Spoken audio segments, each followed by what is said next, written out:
This is not possible since our nation has been put under a state of emergency until the end of this month of April. I will therefore now outline the next steps forward where possible, keeping in mind that some next steps cannot be clearly defined now as much as is still to be determined by where the national COVID-19 decisions take us. Probably the most burning question is, when will schools reopen? And on this issue, I advise that guidance for the reopening of schools will come from the National Oversight Committee based on the advice of health authorities. Under the circumstances, let me point out that the reopening of schools before the end of the current school year is not guaranteed. Therefore, distance and home-based learning are expected to continue to varying degrees at different levels of education. The Ministry of Education plans to support such distance and home-based learning by working closely and with key education stakeholders, especially our school leaders, our teachers, the media, and with our international partners such as UNICEF, so that we develop distance and home-based learning strategies for each level of education. These strategies include both academic and psychosocial support. At the early childhood and primary education levels, the ministry will continue to upload online resources and activities on the ministry's website. And for those who need that address, it's www.moe.gov.bz. The ministry will continue to develop and broadcast daily audio lessons on local FM radio stations. And more information of that will come in this week. And we will also provide a printed publication containing learning activities for students at the early childhood and primary levels who may otherwise not have access to the other resources being provided. Let me pause here just to explain this a little bit. As I've said, this is for pre and primary schools, in other words, preschools and primary schools. And the objective here is that we will put out programming via radio stations and possibly TV stations.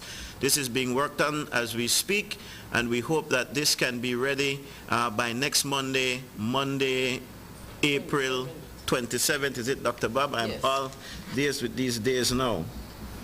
So during the course of this week of April 20th, people can look forward to learning more about how they can where they can access the TV and radio broadcasts, audio lessons and visual lessons. In addition, as I've said, we are also going to put out a printed publication for pre-primary and primary levels. This is going to be in the form of a news print, and it is our aim to make thousands of copies of this available at the pre-primary and primary level, and we will aim to have it available via banks and grocery shops, even in the villages across the country, so that people can access it. We're hoping that such a publication will cover at least 2 weeks worth of work, and we're hoping that all school children will have access to this information either by that newsprint, by the television and radio newscast or broadcast, and also, of course, all of this information will be made available by the ministry's website at www.moe.gov.bz.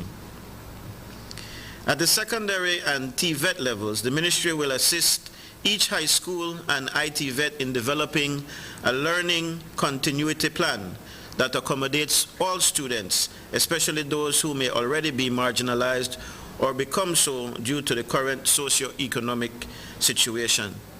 The ministry will also assist in providing printed materials for students who have no access or limited access to the technology. This will be done in the very similar way that we're doing for pre-primary and primary, by a newspaper print that will be circulated widely. The ministry will also monitor and support the implementation of school plans to ensure quality, equity, and compliance with established guidelines. At the tertiary level, the ministry will review and advise institutions on plans for program completion to ensure that adequate provisions are being made for the closure of the school year. The role of the teacher in all of this is very key. And I want to say that we appreciate very much our teachers and we value their contributions in this very difficult time. To fully do their part, we are requiring that teachers do the following. For the preschool and primary school teachers, we expect that teachers inform and encourage parents to use the resources made available through the Ministry of Education or from other professional or pedagogical sources. We expect that teachers will periodically check on students' progress, and we expect that teachers will engage in relevant online professional development courses offered by the Ministry of Education or other approved providers. At the high school level, we expect that high school teachers and IT vet instructors, set instructors, will develop or identify learning resources. We expect that they will engage students in online and other forms of distance education. We expect that they will provide students with varied and multiple opportunities to learn content and develop skills. And we expect that the teachers at this level will engage also in relevant online professional development courses offered by the Ministry of Education or other approved providers. I'd like to stress at this point that while continued learning is the goal, that expectations and requirements should not create any undue burden on students or their families. If as a parent you have concerns, kindly share them with your child's teacher or report them to the school's principal. If concerns are not resolved or if for some reason the principal cannot be reached, parents or students, can call the National Ministry of Education hotline telephone numbers, which are 615-7579 or 615-7402 for assistance.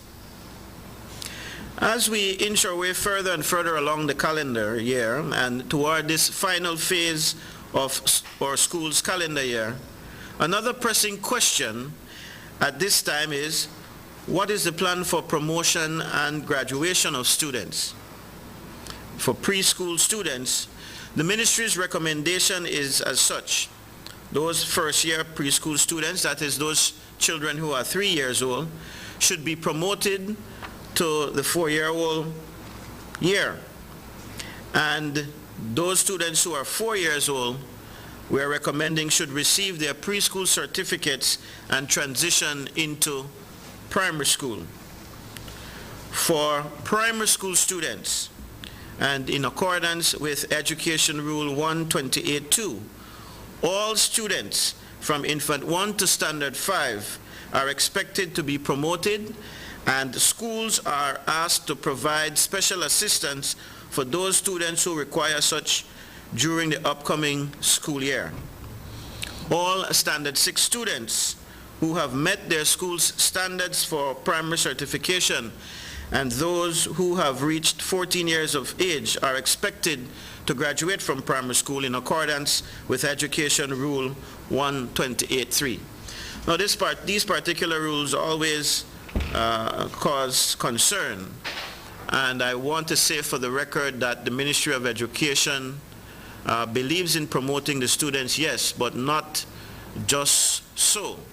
In fact, you will note that I stress the point that special assistance ought to be provided for students who the teachers believe or the school believes need such assistance in order to be brought up to par as to where they are.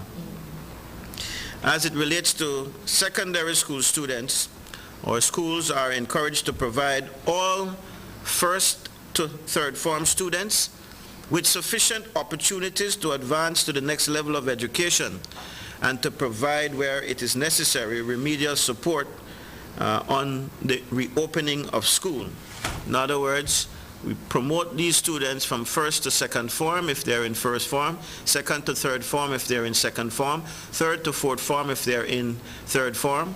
And once they get into that new class, the remedial work of bringing them up to speed ought to be done post-haste in order to ensure that they can cope with the, what is being taught at the new level which they have been promoted to.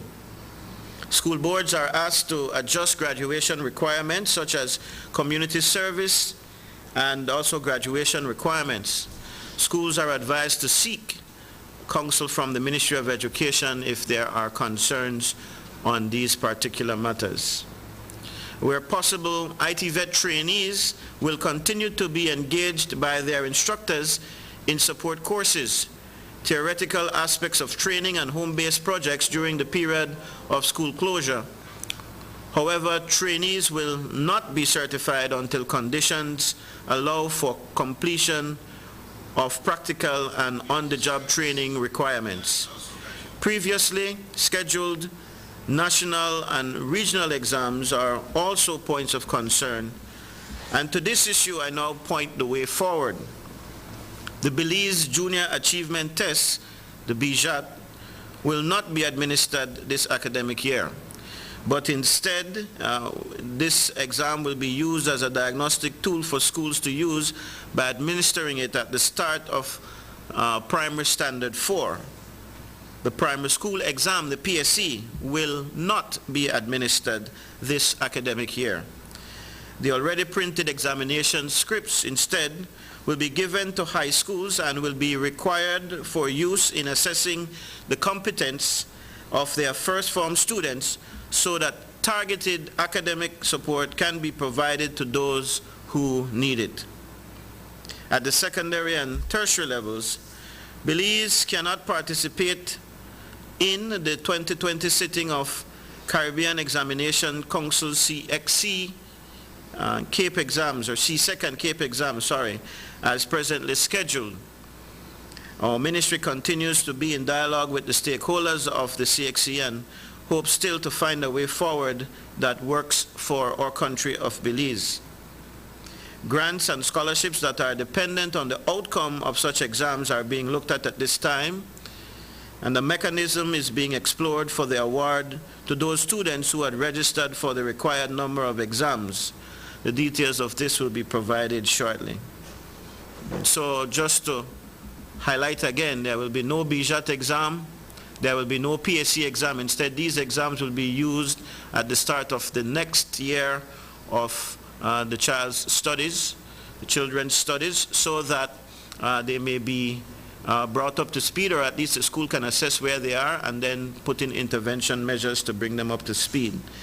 CSEC and CAPE exams, high school and sixth form exams, the regional exams that we take, are not going to continue as per scheduled, and we continue to work with CXC, the Caribbean Examination Council, to find a way forward.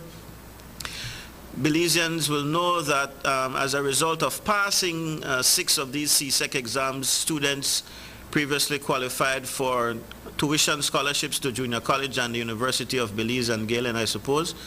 But now we're saying that that is going to be tough to do because we won't have these CSEC exam results.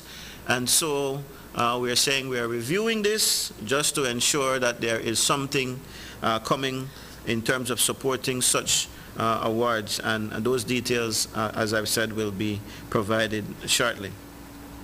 As we move to finish the school year, registration for the new school year also becomes an issue. And to this end, the Ministry of Education is requesting that all educational institutions extend their deadlines for registration and payment of school fees until circumstances improve. The ministry also intends to continue to support students in need of assistance to attend high school. The high school subsidy program, therefore, will continue, although our plan to expand the subsidy program this year to include all high school students attending government high schools from first form to fourth form will need to be revisited based on the economic feasibility. As all knows, the government is on a serious financial crunch. Lastly from me are some teacher-related matters.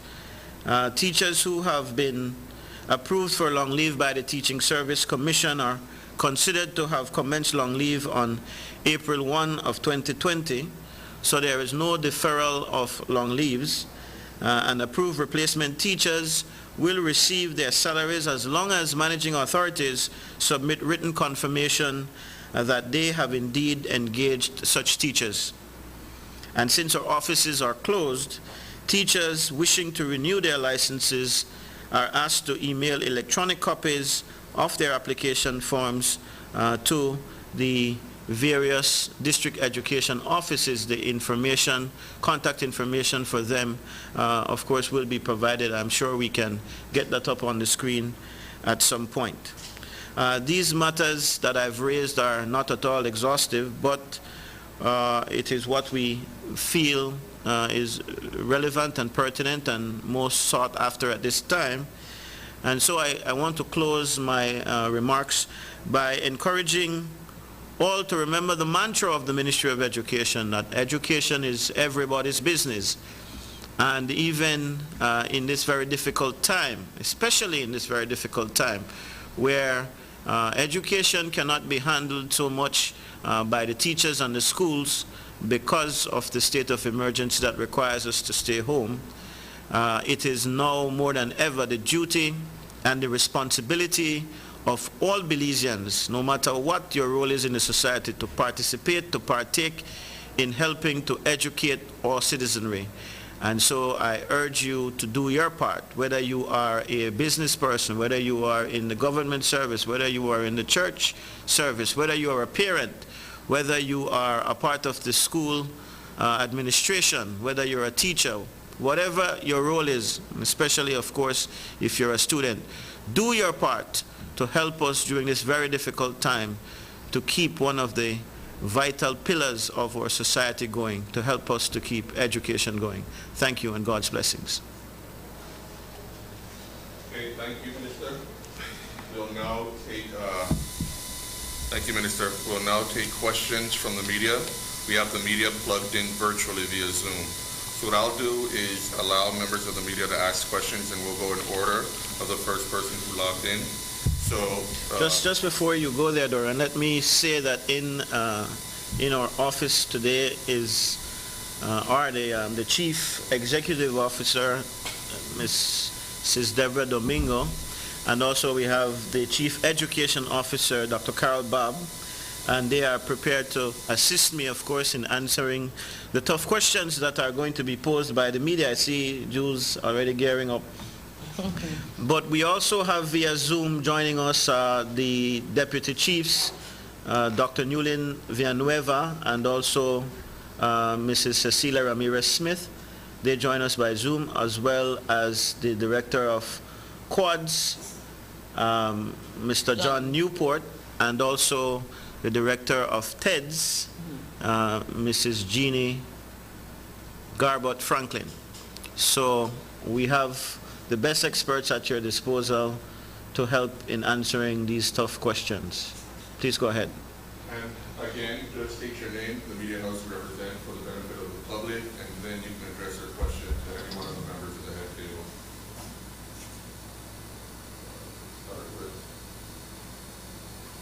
So we'll start with you, Paul. You're on.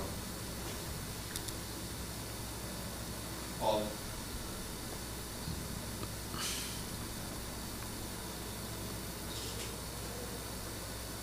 So Paul, we'll go ahead and start with you.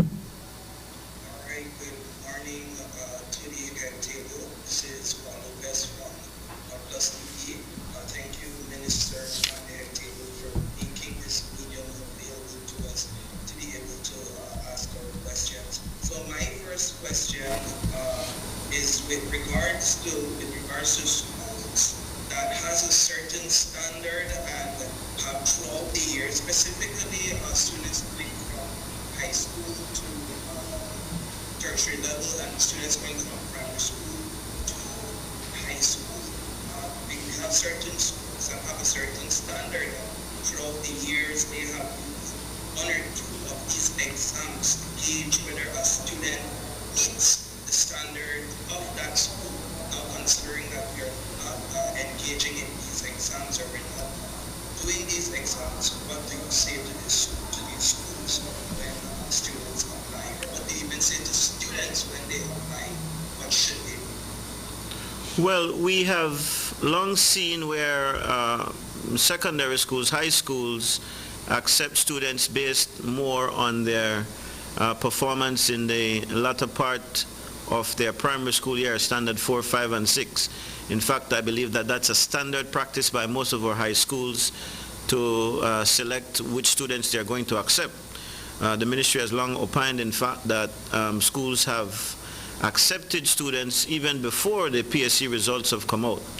So I am sure that this is a known practice, one that our high schools will have no serious difficulty with in terms of accepting students based on their upper primary school record. As it relates to CSEC examinations, the results of CSEC examinations are normally released long after the school year begins. I think it comes out maybe in September, October, or maybe even after that. And by that time, sixth forms, junior colleges, University of Belize and Galen have already selected their set of students. And so while it is that these kinds of exams help to award grants and scholarships and maybe even further financial support from the universities or institutions themselves, I don't see this as a huge issue. And there might be some schools who have other underlying mechanisms or hidden mechanisms that they determine how they select in terms of those who want to select based on the quality of the applicant. I'm sure that they have their own tricks up their sleeves, so to speak, to determine that. So I don't see that as a major issue, quite honestly. All right, thank you for my second question. We know that we're seeing a financial economic downturn throughout the nation. As for teachers, what guarantee can the ministry give to teachers that they will be able to continue paying teachers their salaries for however long this virus threatens our lives? And will teachers ultimately have to take a pay cut? That is not a question that I want to take on. In fact, I can't take it on. As all know, the country is experiencing financial struggles, as all nations are in the world. And so this is not something that is caused by our government. It is something that is unfortunately with us without our saying so. I think all know that there are measures, in fact bodies, mechanisms set up to determine how we are going to proceed in relation to the salaries of public servants and teachers. And so I would want us to leave that question to those kinds of entities that have been set up for that particular reason. But as far as I know, as we speak, there is no definitive plan for that. And what will happen in the future, as I've said, we'll just have to wait and see. But from the Ministry of Education's viewpoint, we have to try our best, of course, and we will try our best to ensure that teachers continue to get as best remuneration as they possibly can, given our very, very constrained circumstances. Okay, excuse me, Paul, if you could just speak louder for me, please. Okay, no problem. Now, final question for me, Minister, turn on final question, because I know that's what maybe I could ask later on. But could you go a little bit into details in terms of the mechanisms that will be used to distribute these printed worksheets, these printed syllabus per se, that will be distributed? What will be the mechanism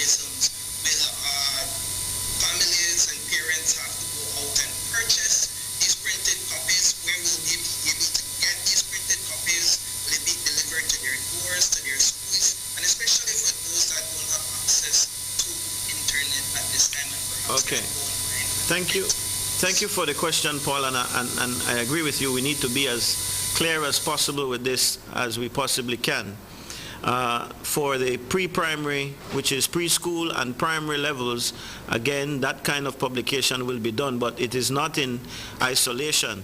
There are other mechanisms in which we hope to get the message across, or the information across, the packages across to the students. First, among those other mechanisms, of course, is the ministry's website. And so we urge all who have internet access, because that is a very comprehensive package that is on the ministry's website. If you have been following it, you will know that there is a daily update on information or things that students can do at the various different levels on a daily basis. It is something that I really advise parents to take advantage, those who can take advantage of it. Our ministry officials work very diligently along with teachers to prepare daily material for that website, and so I encourage people to go there. But in the cases where people don't have internet access, and again I'm speaking here for the pre-primary and primary levels, then we will try our best starting on April 27th, Monday, April 27th, to provide radio broadcasts. And I want to take this opportunity to thank our radio stations and our television stations and our production companies who have said to us, listen, we are gung-ho, we are going to do our part, we are going to, if we can't do it for you for free, we will try our best to minimize the cost for you. And so that's another approach that we're going to take, simultaneous with the print that we have spoken about. So during the course of this week, parents and students can look forward to getting the details of when and how that is going to be broadcasted via radio and television stations. And then, through the help of some of our newspaper, or local newspapers, we hope to produce for that same Monday, April 27th, a newspaper print that would encompass a home-based learning package, if you will, for the entire preschool level and pre-primary level, and then also one for the secondary level. Now, your question was specifically about how we plan to distribute that, and we have said that we will put in key areas. I think in the main municipalities, in our towns and cities, we can put them in the banks and in key supermarkets and grocery stores. And in the villages, we will make them available at least in one grocery shop in every village across this country, so that people who don't have access to the internet, who don't have access to radio and television, can pick up that package, and it would be a package that is that contains at least 2 weeks worth of activities, so that the child can be engaged in the work at that level. Now, it is being determined now whether the printed production of the home-based learning package will be free or not, but I can assure people that even if it is not free, it is going to be minimally priced. I talk about $1, $1.50 maybe for the whole 2 weeks worth of whatever. If we can do it for free, we are exploring that. We will do it for free, because this is not a matter where anybody is trying to come up, so to speak, but we will try to make it as widely available and easily accessible for those people who absolutely need it. We're asking those people who don't need it and who have access to the internet and who have access to television and radio, of course, to not utilize that and to leave it for those who really need to access it via that medium. So that's where we are with that. Okay, we'll now have a question from Orson Picard. Orson, you're on. If you could just speak up for me, please. Hi, good morning, Dorian. My questions were already asked by the previous person. Okay, we'll move on to Jules Vasquez now.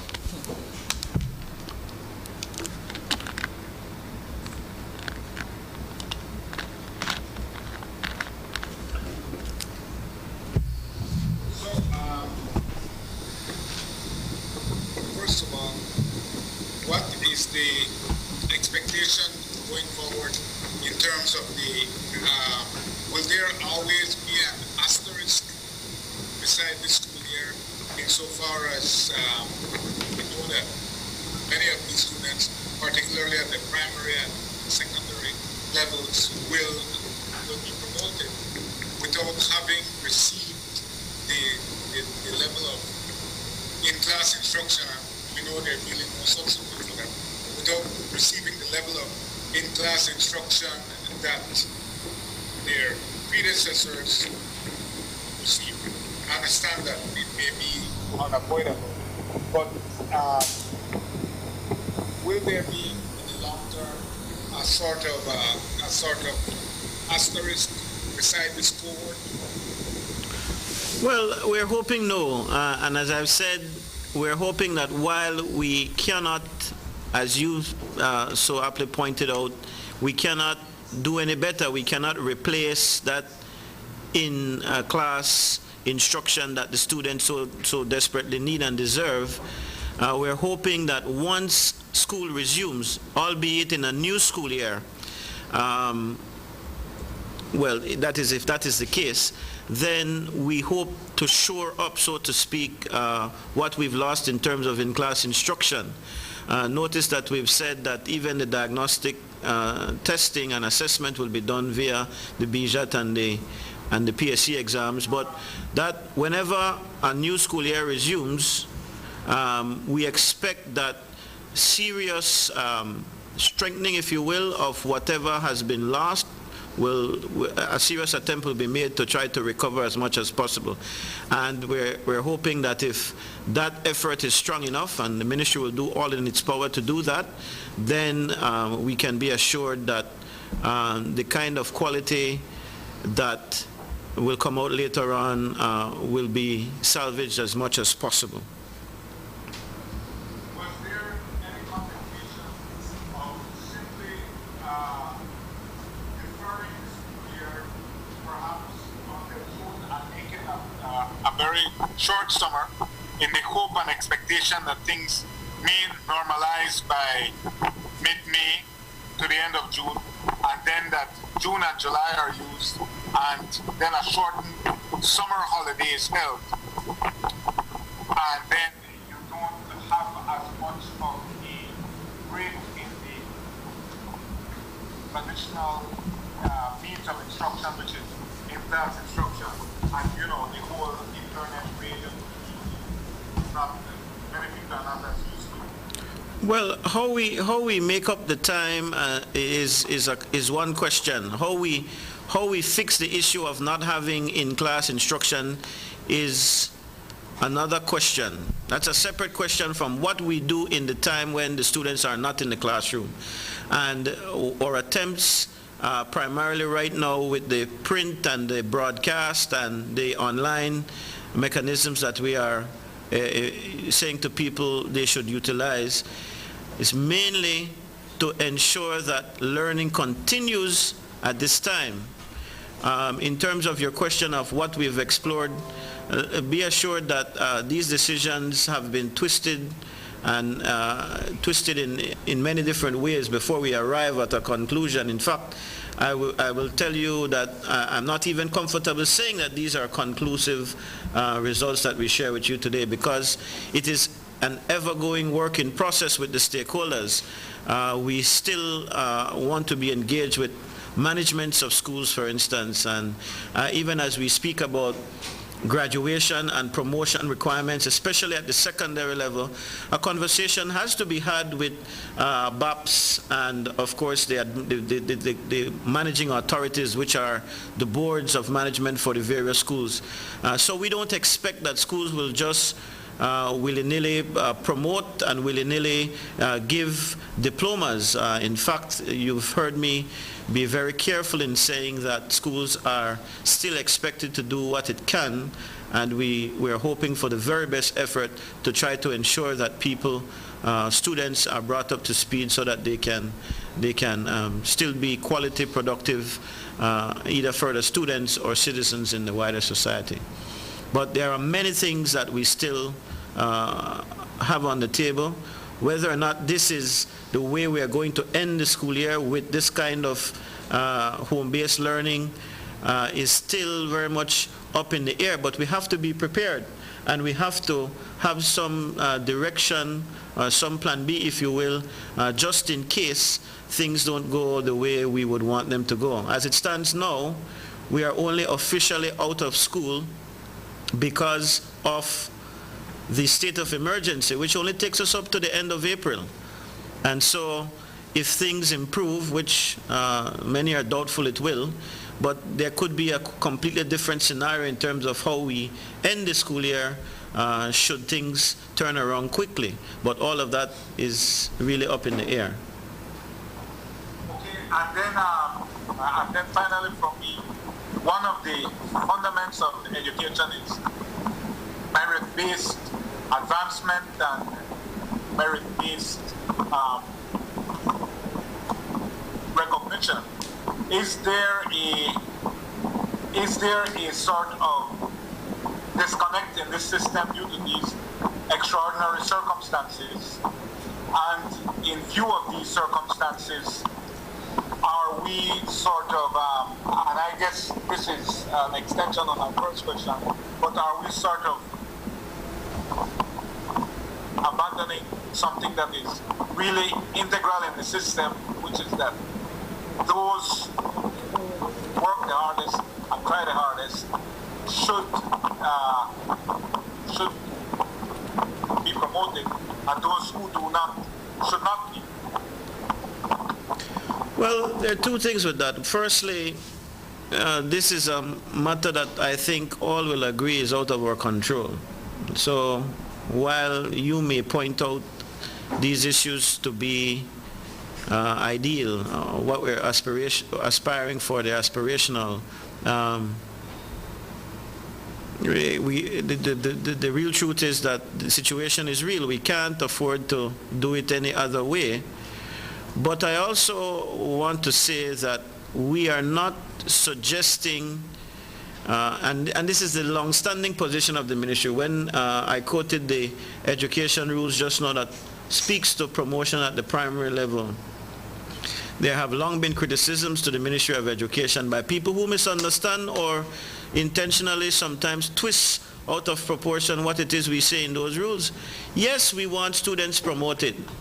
Yes, we want them to go on to the next level. But we are saying, let us do everything that is in our capability, everything that is within our power to get the students fit and ready to move on to that other level. It's not saying just push them on. And in fact, what it is we're saying, even in this time, where we can't do any better, is do your best to put to the students whatever you can in order to better equip them to face the new year. Do whatever you can. We're not just saying or promote them just like that. And I want that to be clear to our listeners and the wider education stakeholder group that I have their ears this morning. We're not encouraging, just pushing them along without every possible effort to support them to get what they need to get in order to succeed at the next level. So I don't want people to misquote us and to twist it. And so if I sound a bit repetitive, it is because I know well these criticisms. I've heard them many times before. It is our duty as the Ministry of Education, but also the schools have an obligation, parents have an obligation, teachers have an obligation to do what they need to do in order to give the best support. So when the ministry says promote them, especially at this time, it doesn't come just like that. We expect that everybody, the students too, will do their best to ensure that they get what they need to get in order to take on the next level. Okay. Now we'll have Isani, if you'd like to get in a few questions. Sorry, I don't want to seem like my able staff can support me or join me or contradict me. You know, I'm not opposed to that. I want to talk a little bit more on the licensing afterwards. Let's Okay, no problem. have the questions and then Yeah. we'll talk about that. So, Isani, you're up. Isani? Itzani, are you there? Okay, it seems you might have lost Itzani, so we'll go ahead to Renee and come back to Itzani.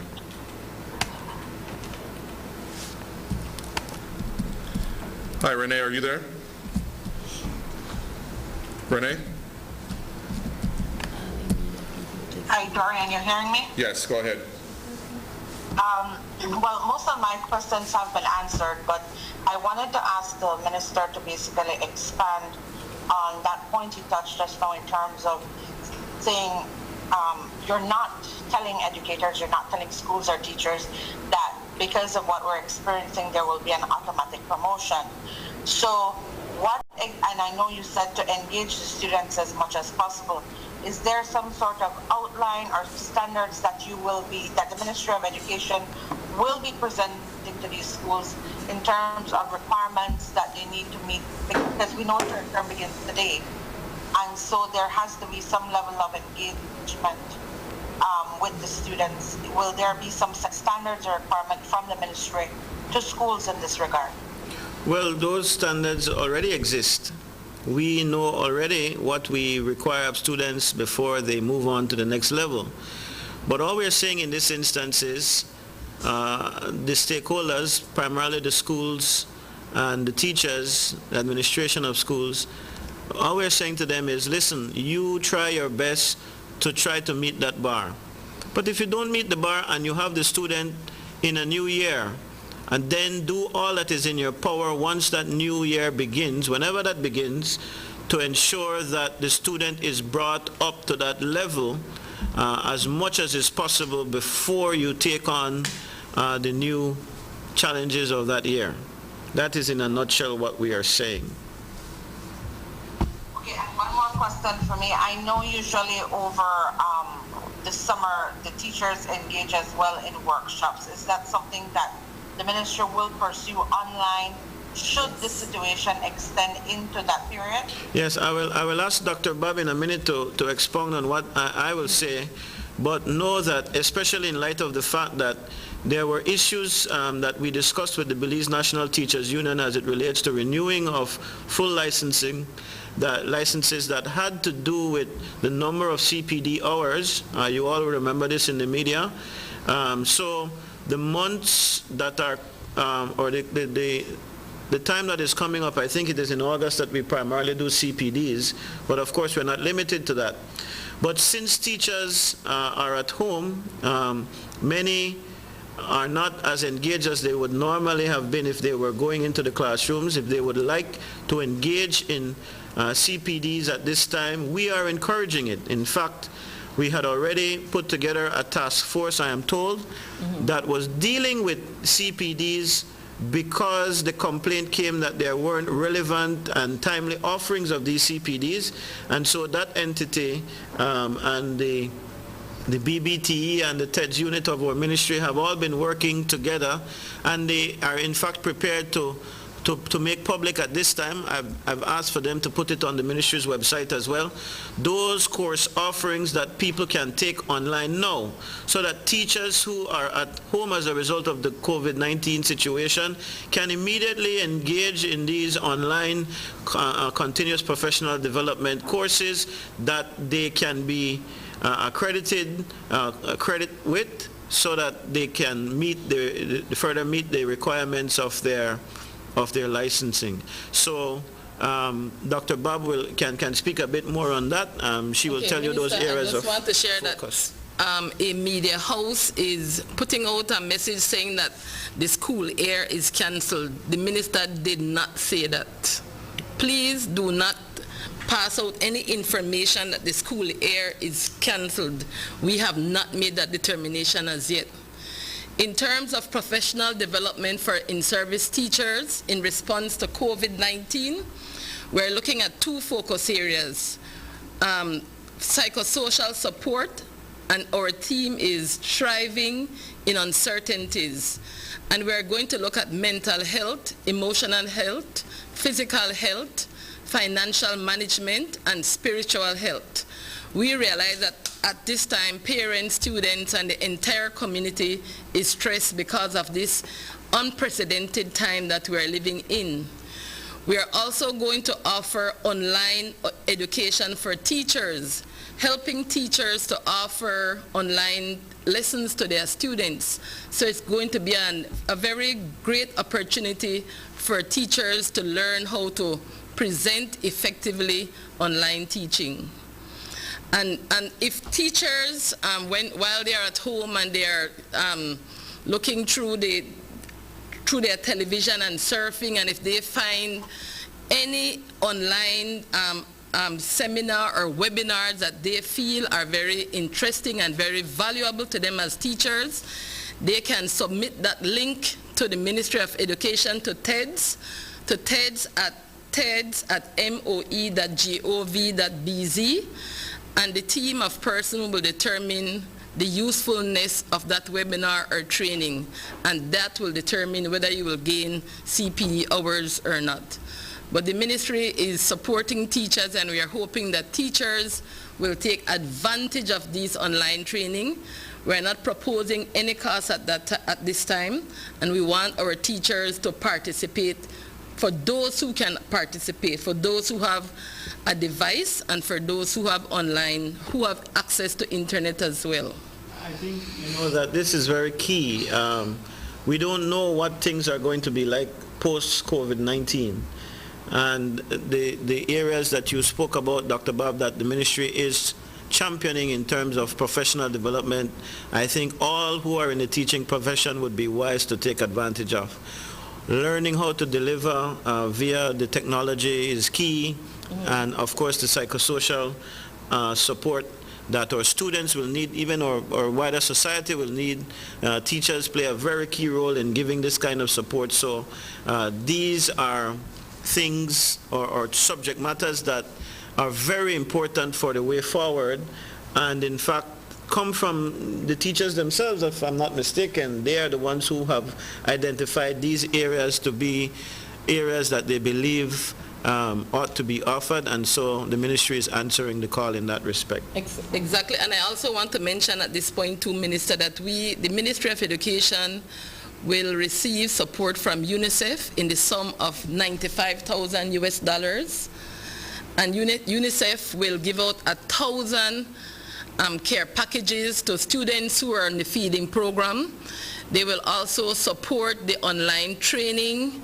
They will also air a program, a psychosocial program on television 3 times per week, and it's expected to be very interactive.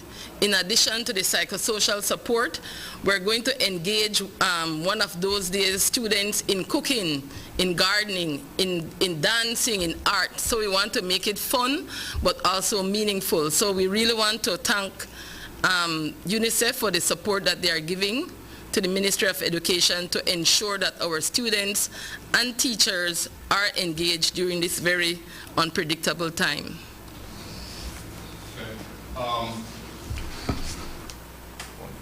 I see Orson, you have a question, so if you'd like to chime in, and then we'll try Sani again. So go ahead, Orson.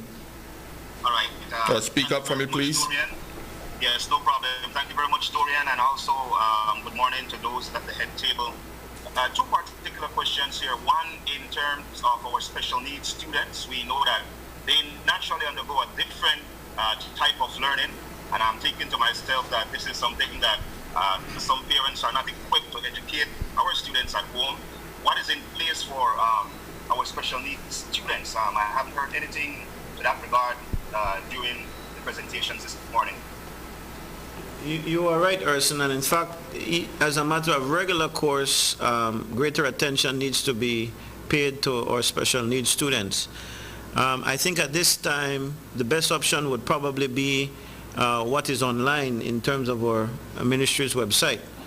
And I am pretty sure that if it is that there are students who identify that they don't have the necessary tools to access this, that we can be of support in this regard. So I would urge any student with special needs who don't have those tools readily available at their disposal to contact us via the district education office. Again, I'm hoping, Dorian, that we can share the main contact numbers and emails for the various districts so that people know where to contact.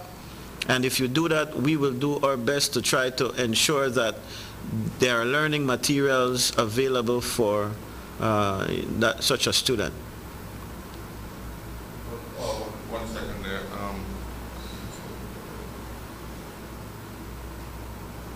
Go ahead, Orson. You had a follow-up?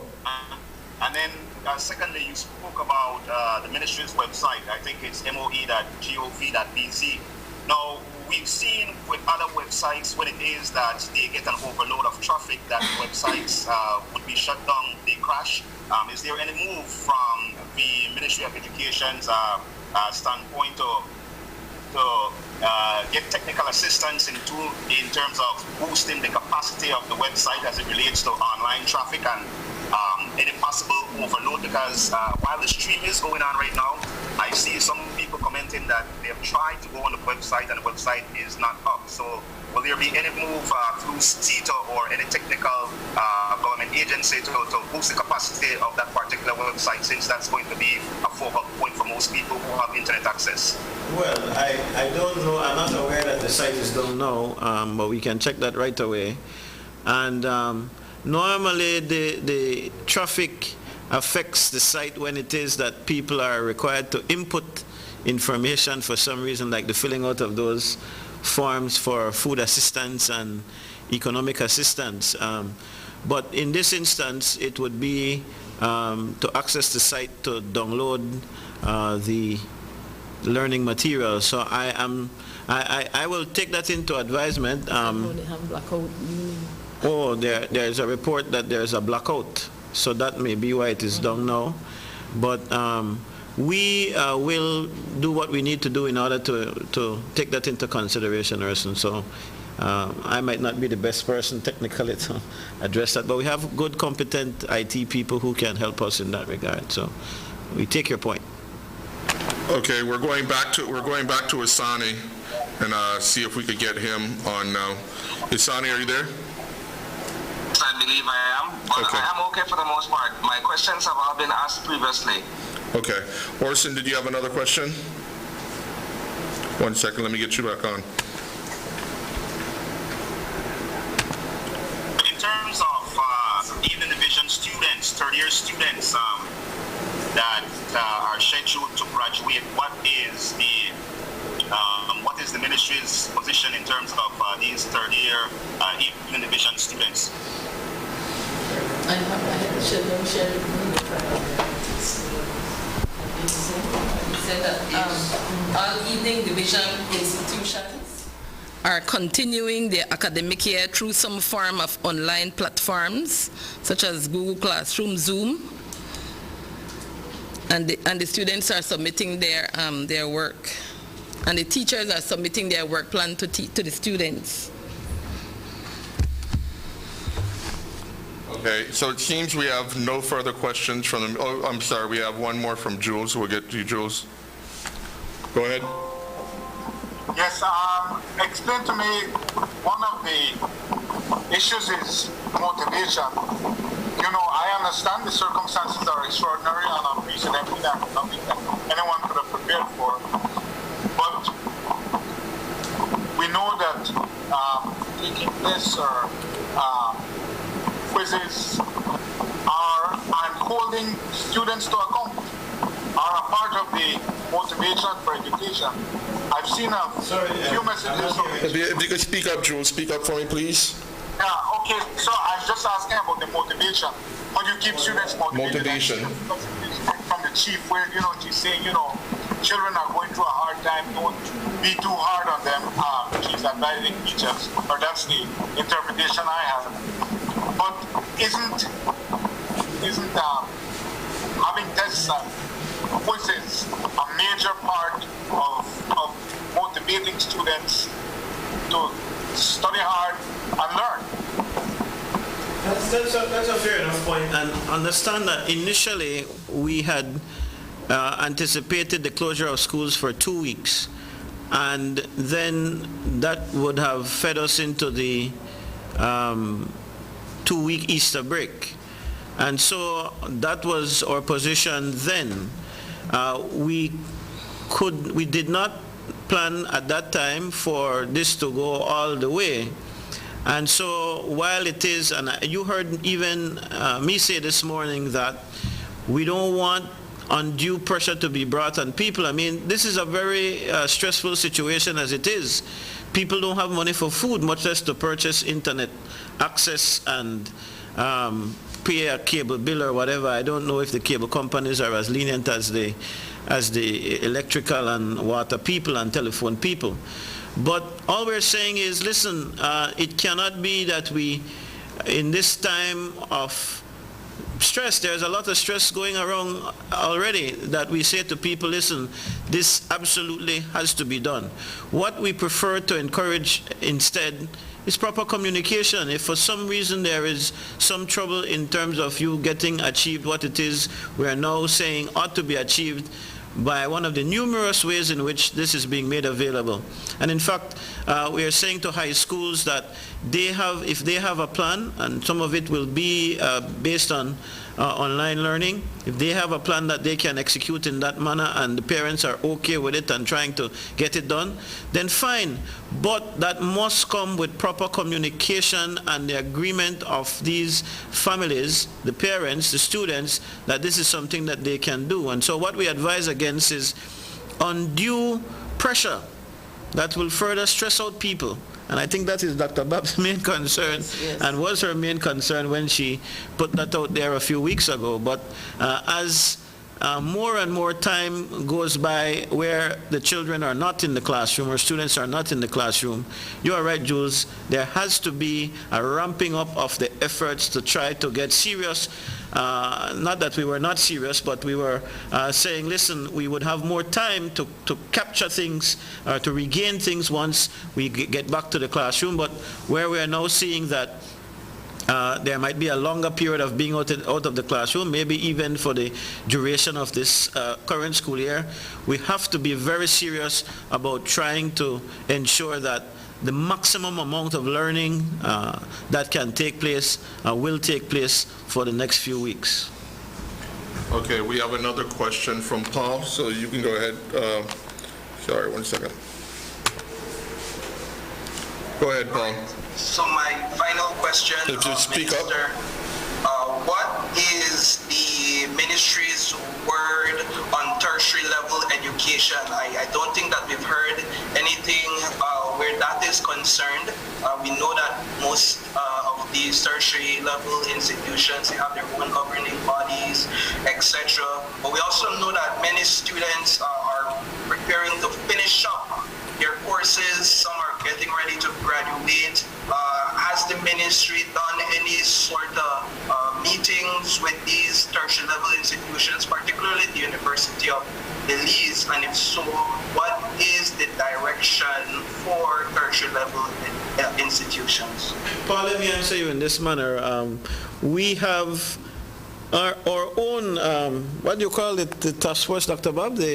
We have an oversight committee. We have our own oversight committee within this ministry, and we engage at all levels, so that when we put out this plan to you, it is because we've consulted at all levels of the education system. And you did hear me mention in my remarks, in fact, that we will review and advise institutions on plans for program completion. So we are at the tertiary level, as is normally the case. There is less intervention on the part of the ministry so that these programs are set. By and large, when you attend a tertiary level institution, there is a guideline, there is a syllabus given to you, a course outline, and you know what you have to do. You are given by this time you are given a textbook or something, and you're expected to do a lot of this learning on your own at any rate. By that time, students are expected to be able to do a lot of self-learning without the instructor really hounding over you. And this is the reason why we've said what we've said here. But we want to make sure that there is no sacrifice in terms of the quality, so that whatever plans instructors and institutions have for their students, whatever were those guidelines to complete the course, that those ought to be maybe tweaked a bit now, but that they should still be insisted upon. Many of those classes that are offered at the tertiary level have already some kind of technological component in it. This is a very, very everyday practice in colleges, sixth form junior colleges, UB, Galen. In fact, the provost at Galen, Dr. Aird, mentioned to me this week that Galen is fully online and all the classes are going as normal, but online. And this, I think, may be the case for some classes in other junior colleges as well. I think I heard the same of Corozal Community College or Corozal Junior College. Tertiary minister. Most of these tertiary institutions are, in fact, the least of our worries in terms of their ability to deliver in terms of technological mechanisms. And the other reason why we are not so concerned, again, most of the people who are engaged at this level are more mature students. These are, if not adult, next to adult students who, of course, must understand, and if they are clunging around and playing around, they need to get the sense quick, fast, and hurry that this is your future you're dealing with. And so while the crisis prevents us from doing things as we would want them to happen, you have to get serious about your education, and the encouragement from the ministry to these institutions is to do whatever you can do to keep the same level of quality, but of course having a conscience for those who may not be able to do it. In our discussions, Minister, with tertiary, they all have plans to complete via online or projects, and they are communicating plans with their students. So I think tertiary is the least of our problem, as you rightly said. In fact, as I understand it, there was even some discussion about possibly doing capstone projects at that level, and that is something, in fact, which we would encourage. But of course, that comes with research and all of that. You want to ensure that they have access to that. Right. So the internet access is key. But as I've said, this is something that we would expect that most tertiary level students have at any rate. We just want also, Minister, I must put in this piece, even at the tertiary level, we want to ask all administrators to be very mindful of the time that we are in and to be flexible when it comes to deadlines. Because sometimes deadlines might mean ensuring that you have data or access to internet, you know. So even for students who are at that level, they may feel that pinch as well. But we also have a lot of time on our hands all day, all night. Some people who don't have anything else to do but are on lockdown. So strictly speaking, Dr. Bob, if you're saying, yeah, the thing is due at midnight, could I hand it in tomorrow if I don't have data? Then yes, but a whole week delay when you're at home and you should have been. Yes, we don't want to encourage procrastination. And I would know all about that, so. I am mindful of Maslow's hierarchy that, you know, the parent might say, I have to buy food first, then data priorities must be in order. We have a question from Rene Trujillo. Let me just get you on, Rene. And then at some point we will start taking the questions. Yes, from the viewers. From the viewers as well, right? 1 second there. You can go ahead, Rene. Sorry. All right. One final question on a financial perspective. Do you feel, Minister, that post-COVID that the education budget would be affected in any way? And other part to that question, could you clarify whether the BNTU had agreed to delay payment of increment, or are they foregoing this year's increment? I will ask the CEO to take that on, but just to say that absolutely every aspect of the government ought to expect some new normal after all of this is over, because the revenues that are coming into the government are next to none. And so we will really be in a position where what we had expected, in fact, we're already feeling that. Monies that come into this ministry on a monthly basis from the central government, we can't expect that same kind of income. It is why I've said we have to adjust how we are doing certain things. You heard me speak about the subsidy program, for instance, which I'm saying we're still committed to, but it could possibly go all up in the air. We had made a commitment, the Prime Minister himself made the commitment of ensuring that students who are attending government-owned secondary schools will not have fees this year. That we have to now reconsider, because things aren't what we anticipated them to be, what we expected them to be. And so, yes, there are going to be issues. And the CEO sits on the committee that deals with all of this fun stuff, the task force, so I'll ask her to say a bit more on that. I think that the minister provided, a good overview of where we are. So it's just really to underscore that as a government, every ministry is expected to look at ways to reduce operational costs. And the same is true for our Ministry of Education, Youth, Sports and Culture. So we'll be looking at how do we move in the direction we were supposed to be moving anyway, in terms of online applications, ease of doing business, what are the savings to be realized. And it is because we are mindful that these are unprecedented times, and we have an almost existential threat to our nation. As far as what was proposed by the government as a cost-saving measure, I think the union, both the BNTU and the PSU, have been very accommodating. I have not received any feedback with regards to absolute opposition to what was proposed, which is the foregoing of the increment. And that's not deferral. To forego means that you don't get it at all. And it is added, I think, at the time of retirement, I think was what was proposed. So it is calculated as a part of the retirement benefits. But I think there is a general understanding that we are all in this together as a country, and we are asked to each do our part.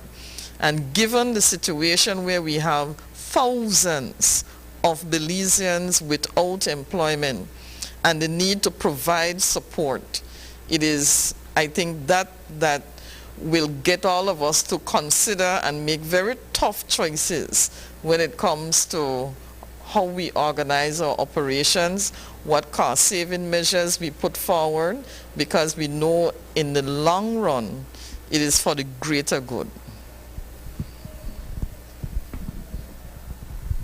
Okay, thank you.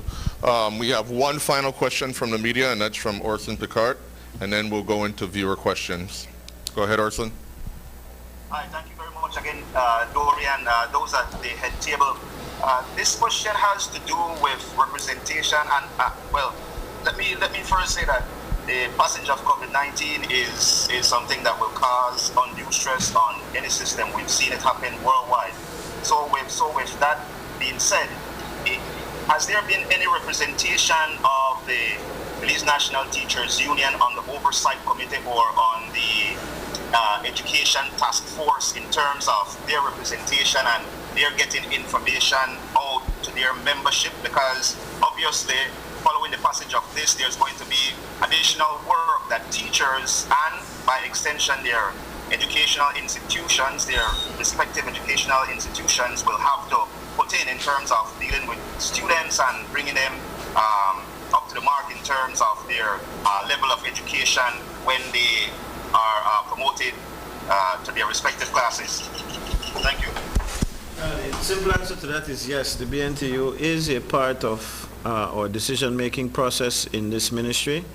It's not limited to the BNTU. In fact, we As you've heard me say, this is an ongoing thing for us. We have to be consulting our stakeholders, the managing authorities, the Association of General Managers, BOPS. There are many stakeholders that play a part, and we will continue to consult with them. The BNTU, I will tell you, you should be aware in the media that, in fact, they are in consultation. The BNTU president, I think last week, gave interviews to some of your media houses and spoke about some of the things. And I want to say that while we try to engage all the partners, that it is difficult for us to have agreement with just one partner. And there are many times when we discuss things that, or they're just discussions, they're not written in stone. And so I want to ask all our partners who are engaged with discussion with us to remember that these are discussions. Unless we're all gathered together at the same table, it's difficult for us to make final decisions. And when we have a discussion and somebody puts out there that this was decided or this is being considered, and then we don't get an opportunity to discuss it with another stakeholder group, it creates a bad situation. And so we make the appeal to all those entities that we engage with to be patient, to hold on to the information until we are able, like we're doing this morning, to put out clearer, more defined decisions that we have come up with.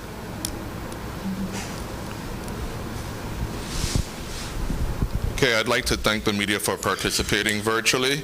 We'll now move into viewer questions. So media, once again, thank you. And now we'll be taking questions from the viewers. So I already have a couple queued up here for the head table. One question is, can I ask in what subject areas the education will continue? I'm certain it will not be in 8 subjects, so which subjects? Okay, so we've decided for pre-primary and primary, we've decided that we will do literacy across the curriculum. So in other words, we are going to do literacy, numeracy, and some other life skills development. Those are the 3 areas for pre-primary and secondary. It will be slightly different for secondary. I think the same can apply for lower secondary. We're going to do language arts, mathematics, integrated science. We are thinking of also adding Spanish, like 4 subjects. Core subjects, we've agreed yes. that there will be core subjects. Core subjects. So, for instance, when you get the newspaper print that we are designing now, there will be different subject areas that will be focused on in that presentation. And so we can't do everything the viewer, caller, or whatever you term it now, is suggesting, but we will focus on core subject areas. Right. Another question is, for someone who's already paid for exams such as the CAPE exam, would they be able to get their fees back? Would they be refunded their fees? What's the...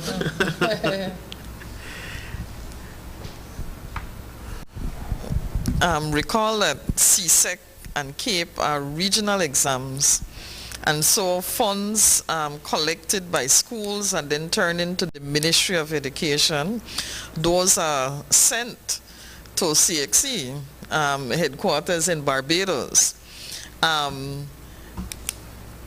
We have placed on record with the Caribbean Examination Council the need to discuss, even if it is only partial, some reimbursement to territories. But we have to remember as well that there are no finite decisions as far as the CSEC and CAPE exams are concerned. Because it is regional, that organization, that council, they have a responsibility to ensure that every Caribbean territory where candidates are coming from are free and able, given the health advisories and so on, to have students sit those exams. And I know that it is a dilemma for the council. We know that as a territory we are not prepared at this point to sit the CAPE exams or the CSEC exams. And even if it is deferred, I know that the council had to have gone through some preparation to administer those exams, but the issue of finance is something we have placed on record with CXC, and I know that it will warrant further discussion and some consensus from countries other than Belize to push that matter. Okay. Another question from a viewer. With regards to private schools, do the same rules apply?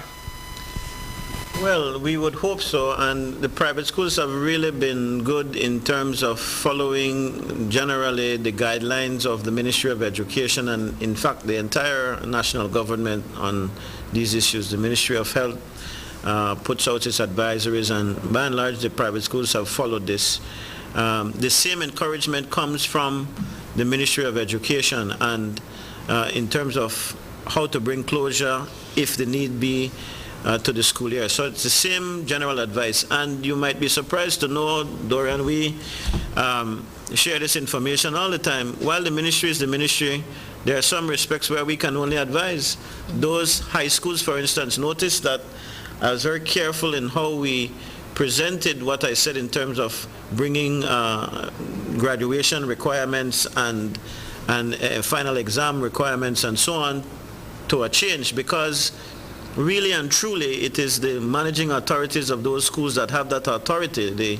The ministry can supersede that, I suppose, in very extreme circumstances, but that is not our intention. So we are appealing to those who manage schools, those who run schools, to go with what it is we're saying, but ultimately many of these decisions will lie with them directly, and that includes those private schools. I have a question here about school bus contractors. What is the situation with those people?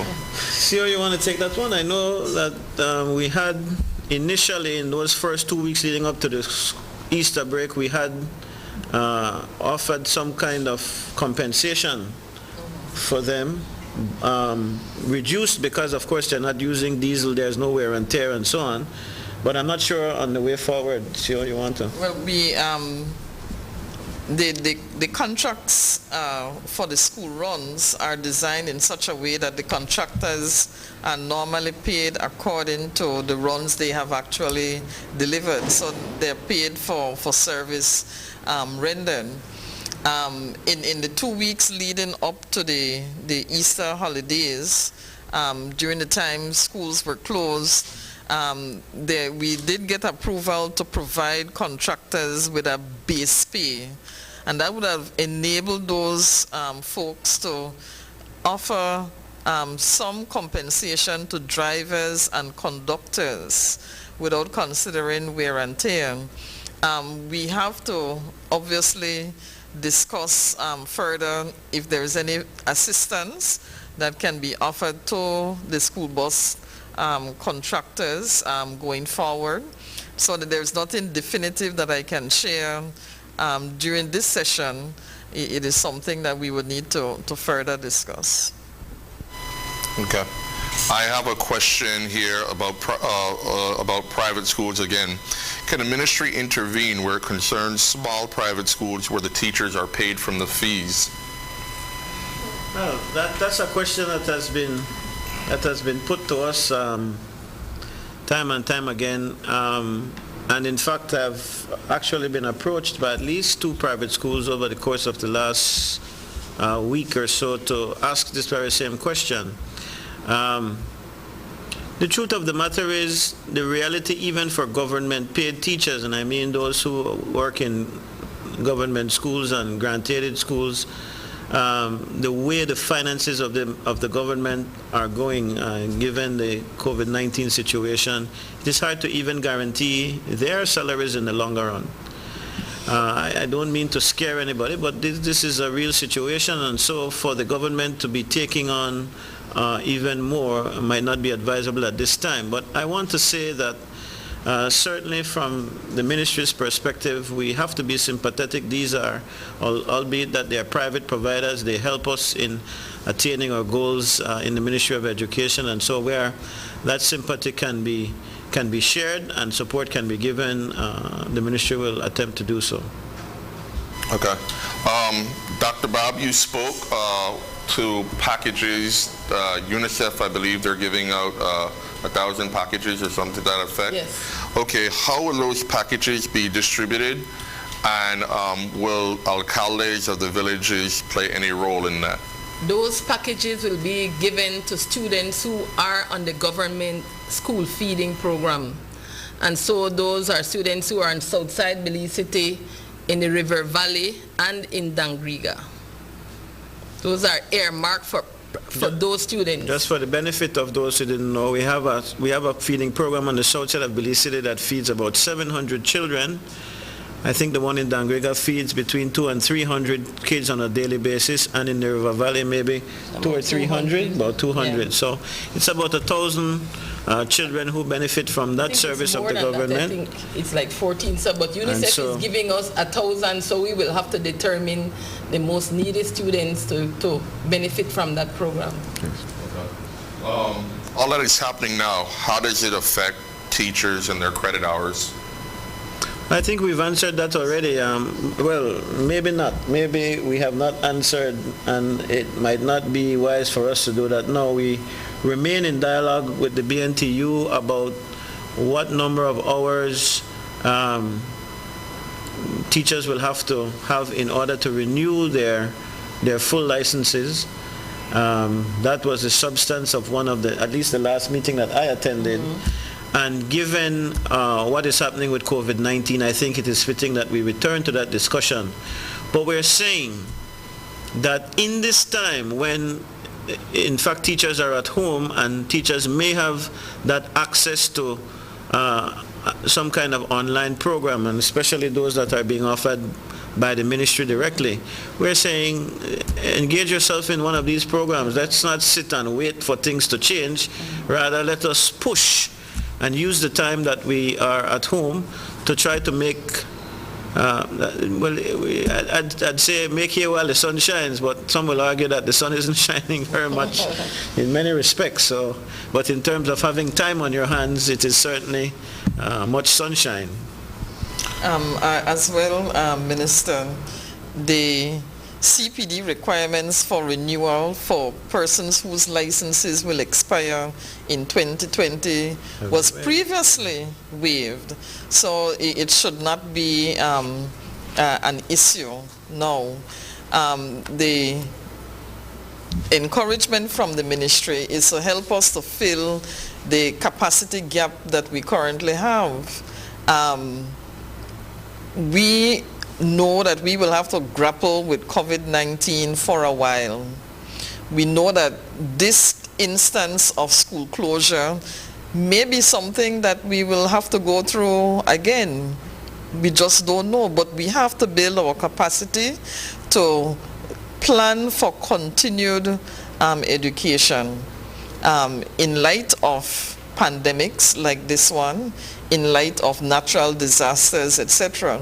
And so if we can get teachers to embrace the opportunities that will be presented to develop distance learning, educational engagement packages, whether online, radio, television, etc., I think it will put our education system in a better place. The new normal, Marcio. Right, the new normal. Okay, well, we have a whole list of questions. A lot of them have been answered already. However, what I'll do is I'll take about 3 to 4 more. If we were to answer all of these questions, we'd be here all day, which I know you like to answer questions, Minister. But so we'll go ahead with the next question.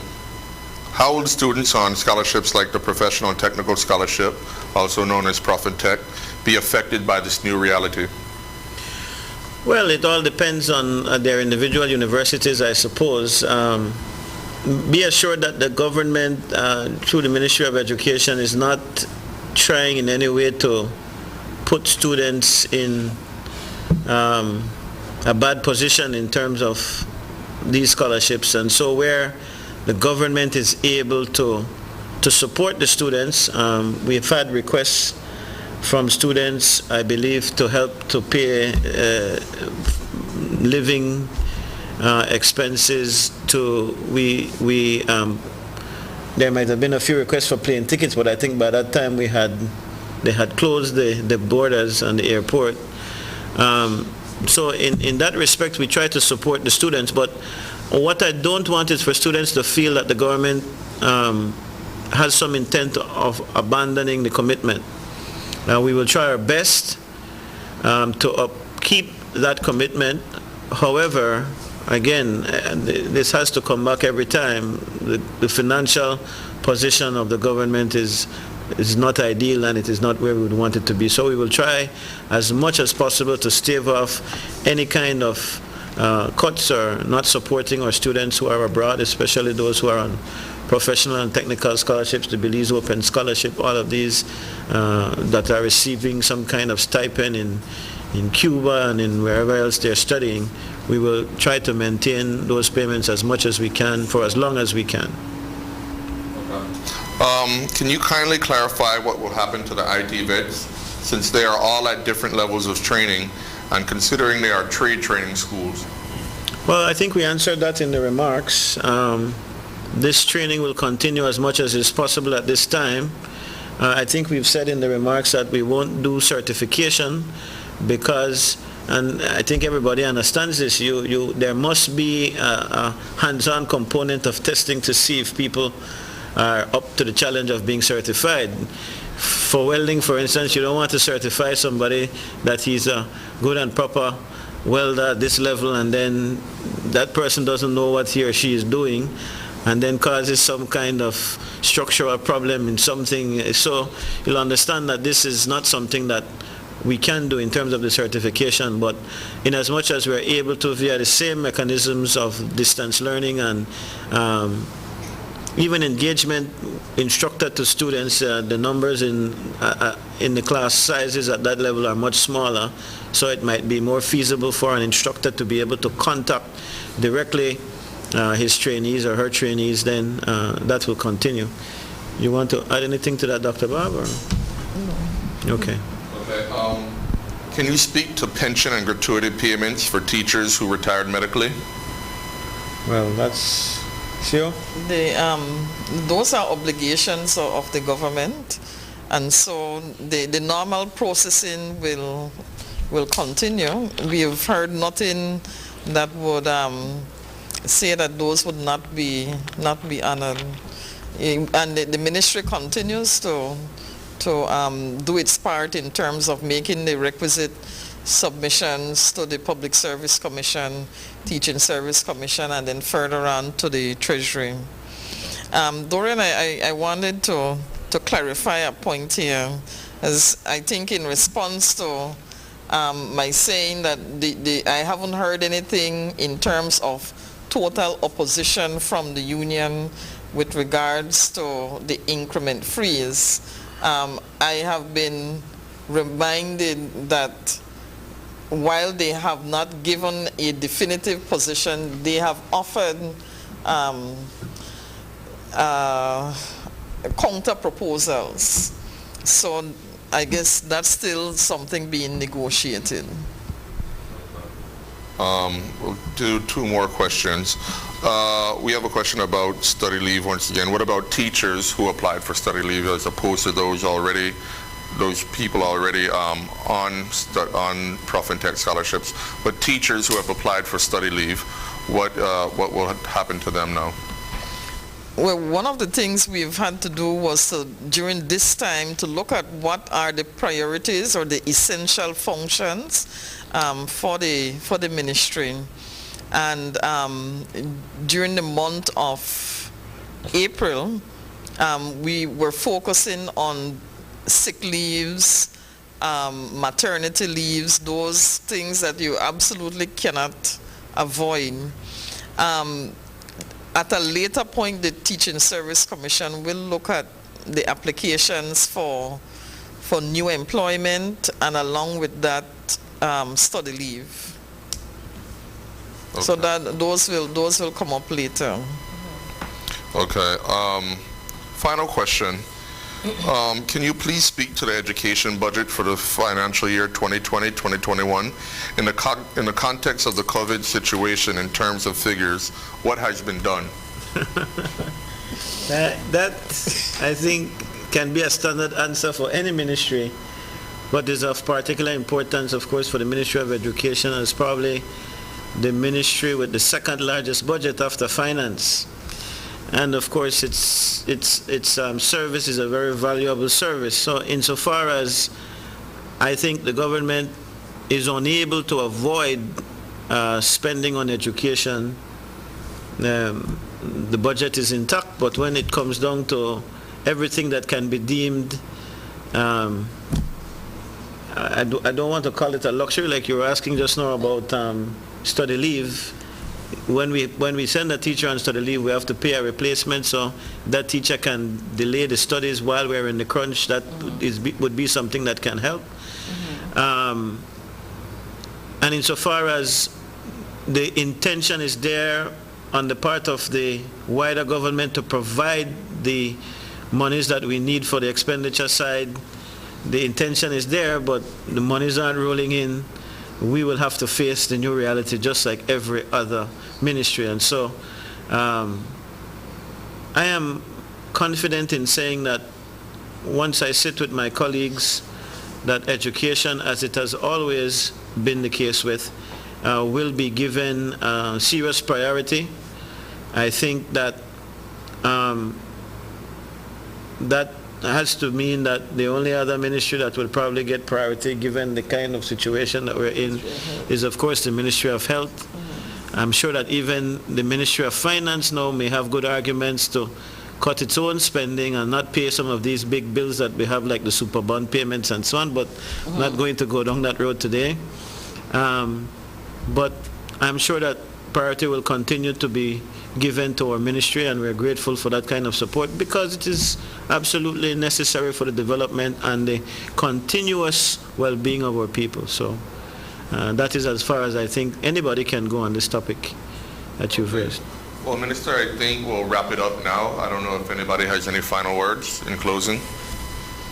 Ladies? I just wanted to underscore, I think, one of the points made, and that is we're about learning. The way we organize the education system into different year levels is for convenience sake. And we are mindful that this distance education we're trying at the pre-primary, primary level, those really don't take the place of what service the schools provide. What we are asking is that when students get back into school, that we develop our intervention plans to bridge any gaps in learning. And that is the most important takeaway I would like our viewers to leave with. I just want to say one final word on licensing. If your license will expire soon, you're advised to submit your renewal, submit for renewal to the district manager in each district. Scan all documents that you can scan. I know the issue will be, especially for persons who have special permits, they may be unable to get their progress reports from the universities or the junior college. But my intention is to write to those deans and the president of UB and Dr. Aird to ask for some mercy, and if they can just send me the progress report. I don't know if they'll do it, but I will try.